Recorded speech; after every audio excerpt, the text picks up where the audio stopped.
ছেঁকা শুরু হয়ে যাবে আমাদের। আজকে আমি দেখাচ্ছি তোমাদেরকে আমার আজকে সারাদিনের কাজ। আমি না, শুধু তোমাদের দাদাভাই বেশি করছে, আমি একটু কম করছি, কারণ দাদাভাই যাতে শরীরটা আবার না খারাপ করে সেটাও চিন্তা করছি।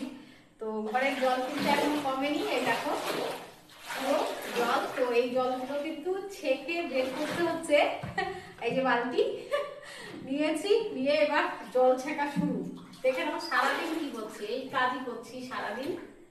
এইভাবে জল নিব।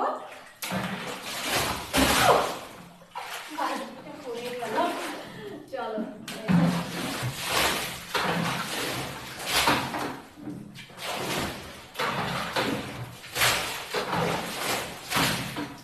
অনেকটাই কষ্ট করছি, কবে ভগবান মুখ তুলে তাকাবে জানি না।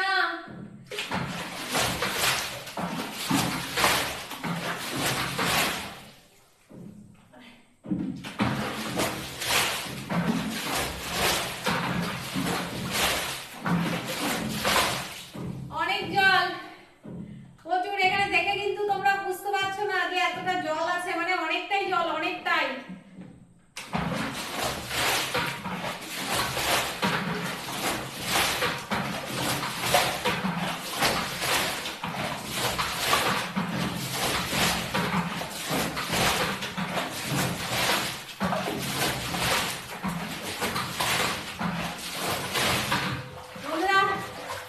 এই জলটা বের করারও কারণ আছে। কারণ হলো এই জলটা যদি বের করে দিই তাহলে যে আমার মানে রান্নাঘরটা আছে, রান্নাঘরটা একটু উঁচু আছে, তো রান্নাঘরে জল ঢুকবে না।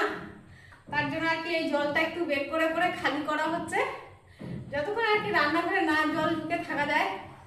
তো চলো আবারও একটু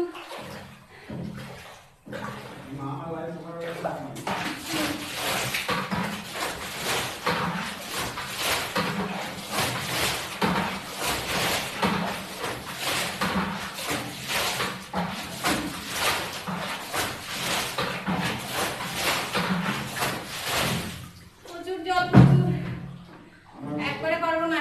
হ্যাঁ এখানে নাই, আইসো না, কোন আইসো না, আইসো না, আইসো না, আইসো না।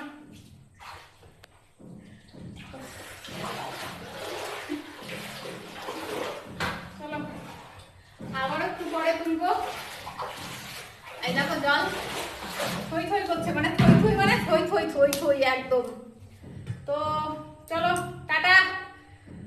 কাজ করতে হবে, কাজ করলে শরীর ভালো থাকবে, মন ভালো থাকবে। আমার গোপাল ভাই আমাকে বলেছে যে দিদি ভাই কাজ করতে হবে, কাজ করলে কিন্তু মন ভালো থাকে। তো আমার কিন্তু আপাতত এই কাজ পড়ে গেছে, ডিউটি সব বাদ দিয়ে দিয়েছি।